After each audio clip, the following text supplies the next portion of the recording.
leaves.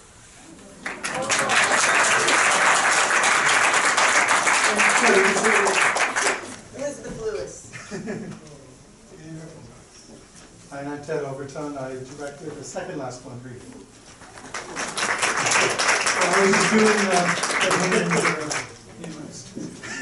Okay, if anybody has any first questions for either or both of the filmmakers, you guys can raise your hand and we'll get to you right away.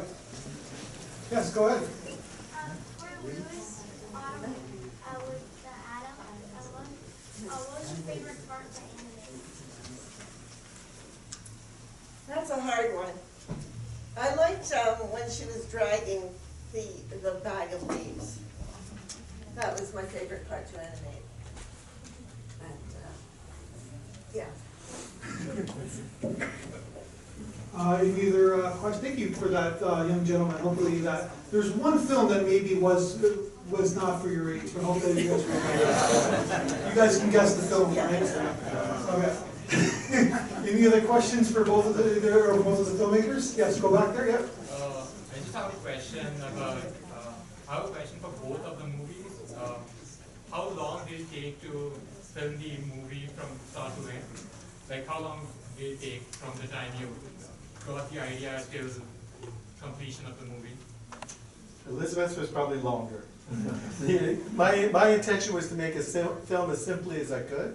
So it was made on my dining room table with an iPhone, and it was shot in an afternoon and edited in less than a day. See? As you can see, with hand-drawn animation, there's a lot of drawings. There's close to 1,000 drawings, I guess. So from start to finish, about 8 months. And I'd work a couple of hours every day sometimes.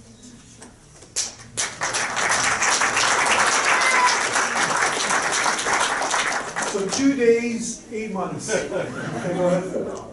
This will be for both of you as well. What did completing the project mean to each of you?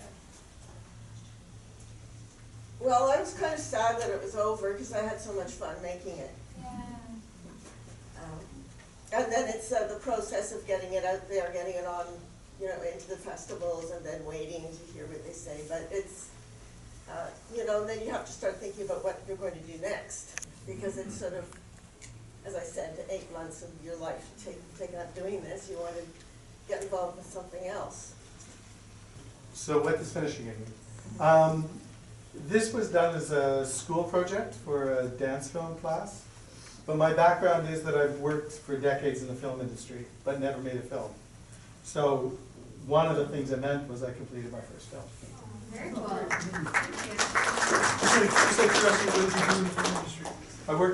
I work in the camera department, so I'm a camera operator. Okay. But I'm also in school again, so I'm taking my MAd right now. So you took me away from writing essays tonight. Yay for not doing essays. Go ahead. You want to say something? No, just to, I was also in the film industry doing animation for places like Disney and commercial ventures. So when I make my own films, I want it to be my own. I don't want it to be like Disney or any of these commercial places. And it's all hand-drawn, which they don't really do very much anymore. Go ahead. So it's for Autumn Leaves. Really love the drawing and love the effort. I just want to know, what was your thought behind it? Like, you put in 8 months of effort and work into it. What were you thinking before you started, and what provoked you to get that started? Like, what were you thinking? Well, my brother sent me the music, and thinking I would do something nice and sentimental, but I sort of took another tack where she's actually struggling with the leaves, and she misses her husband, her partner, because he used to take care of all those leaves. So I was kind of working against that idea. So that was the tack I wanted to take.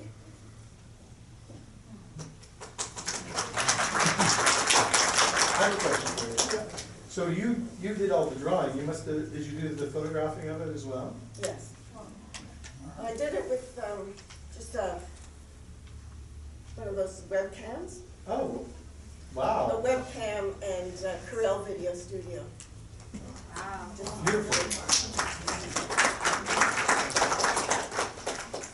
Any other question? Yeah, go ahead. Do you find it easier to start with a piece of music? Yes, that's my motivation. Everything has to do with the music. So when I'm working, I'm constantly editing to the music and timing it to the music. And every time I do a pencil test, anything like that, I put it on the soundtrack. So, What about yourself? Did you have the sound of music before? Or? Well, yes. Oh, sorry. Yes, I had the soundtrack, and everything about this movie was about making it as simply as possible and as inexpensively as possible. So I think it cost, I think including making lunch, I think it cost $100. So it was very important for me to have the rights to it. So I got the rights for an old piece of music.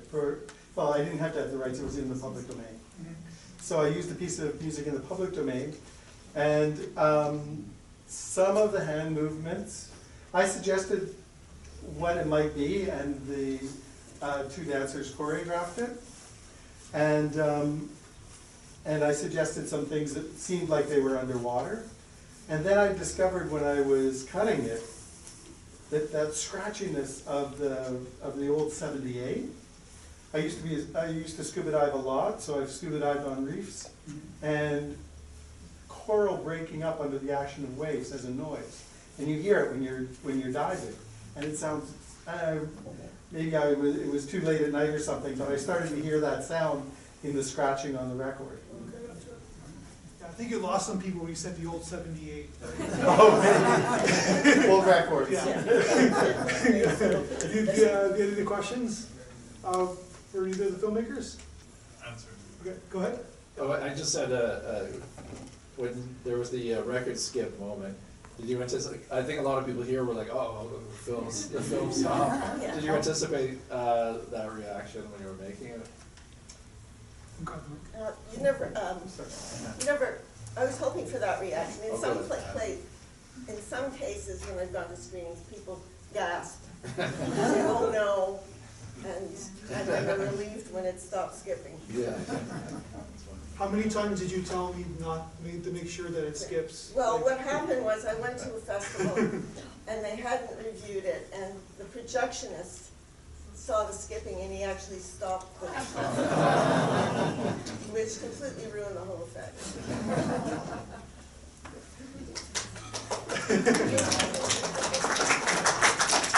So you probably asked, you emailed me, you texted me, you told me in person to make sure that, so it was good, right? It was very well protected.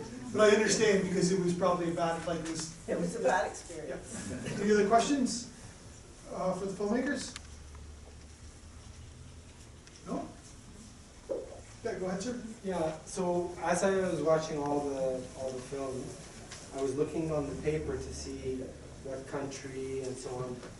But I was curious why, if the films, when they're created, it's anticipated that they're going to be entered into competitions or festivals, why there doesn't seem to be a tendency for them to put like the country at the end with the credits and stuff. I'm just curious. It's not a criticism. I'm just curious about that.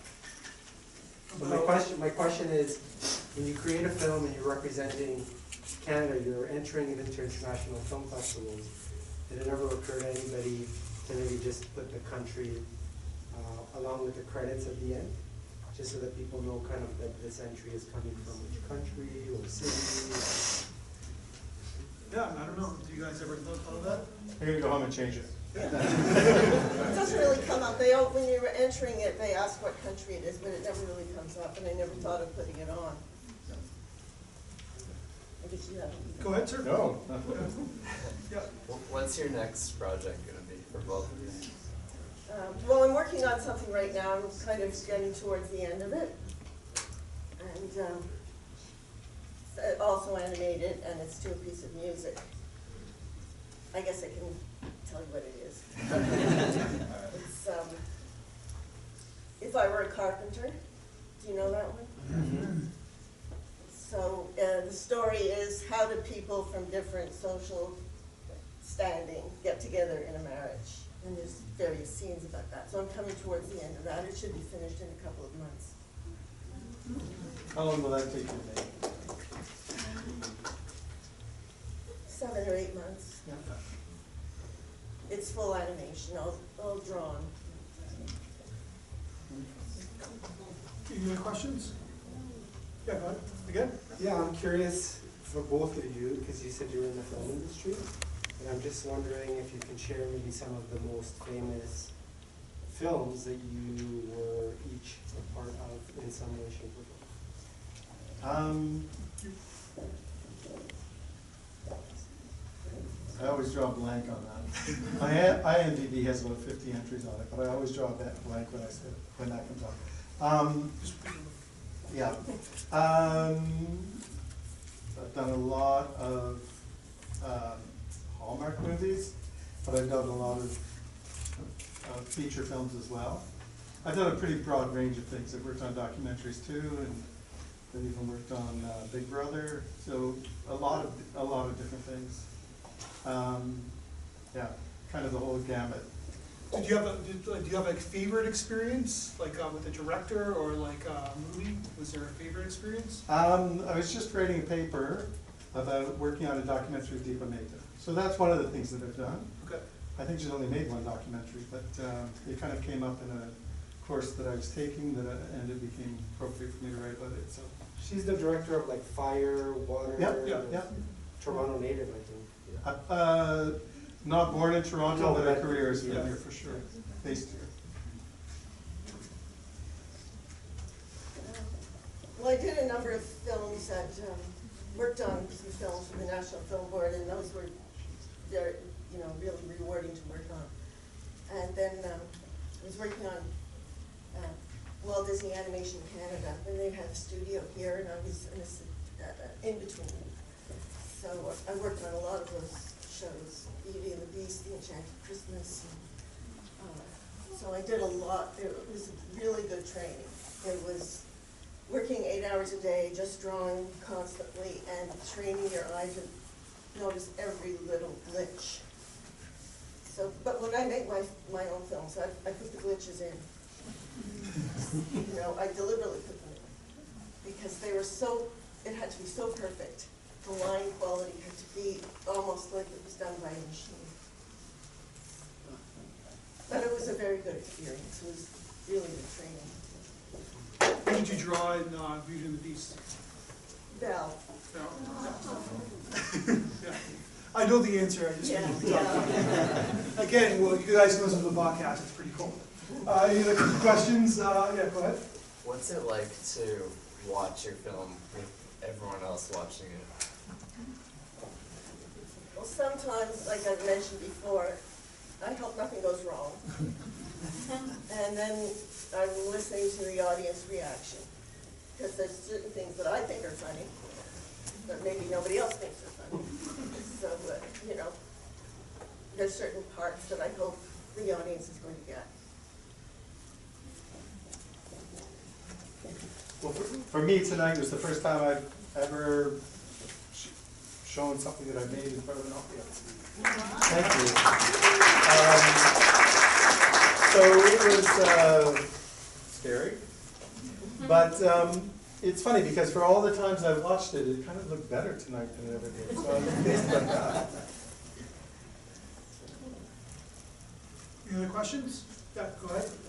A question for you about there was a part in the film where it looked like a shotgun or a rifle, and the birds were obvious targets, and so right away, like for the audience, I think, or for some in the audience, at least for me, it's like, oh, this is going to get ugly, like there's going to be some violence here, and then it, kind of shows that, oh no, like Eunice, you're the violent one. What are you thinking? Where's your mind thinking? We're just blowing leaves here. But I wanted you to maybe talk a little bit about that. Yes, obviously it was the leaf blower.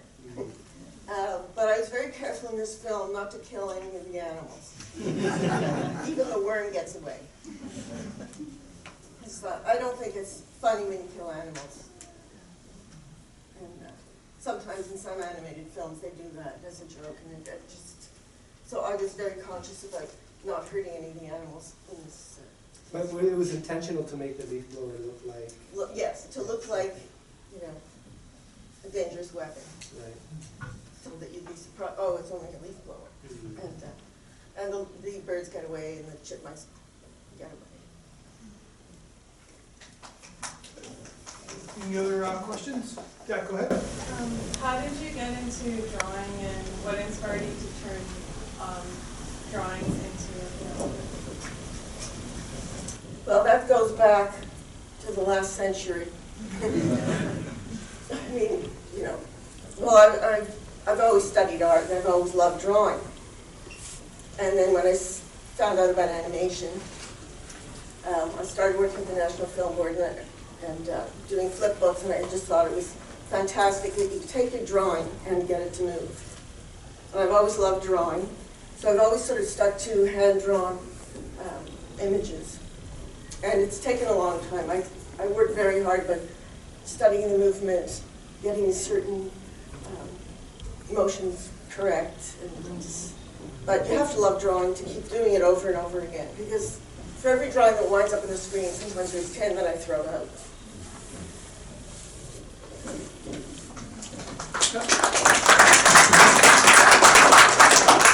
Any other questions?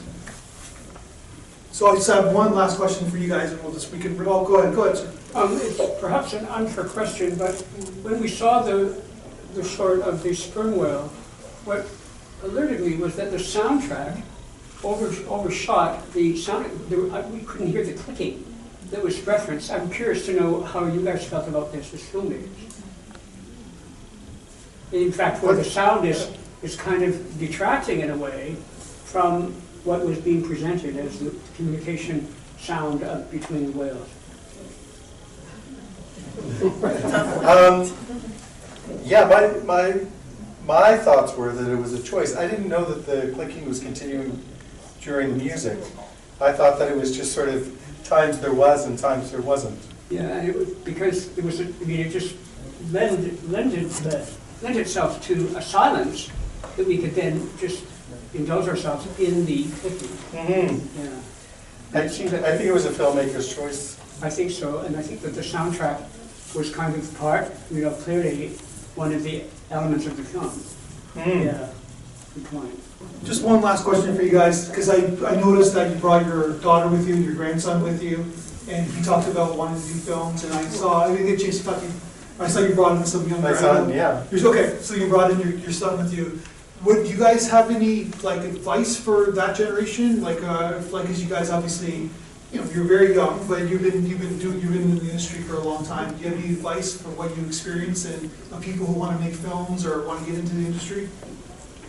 Well, obviously what I do is kind of a dying breed. I mean, people ask me, they're going to film school, and I don't know anything about it. I don't know about computer animation or the software. I'm just doing something that's, a lot of people still don't do. But most of us are a bit older, because I've seen a lot of changes in technology. The only thing I can say, making my own films is something you have to do and feel strongly about, and you just do it for the sake of doing it, and because you have to express something. As far as getting into the industry or making a living from it, I really don't know too much about that. Well, I was kind of build on what you said, because it's the same. And, it's a very tough industry to get into, but if you love it, you have no choice. If that's what you're called to do, you put up with whatever to be able to continue. And it's your joy. A friend of mine contacted me today. He was talking about difficulties, and he said, how come, we used to do 12 hours a day like it was nothing, and I'm having difficulties now finding the energy to do things. And I said, it's because we did what we loved. It was never a chore. It never worked. Yeah, 100%. All right, so I hope you guys enjoyed the films.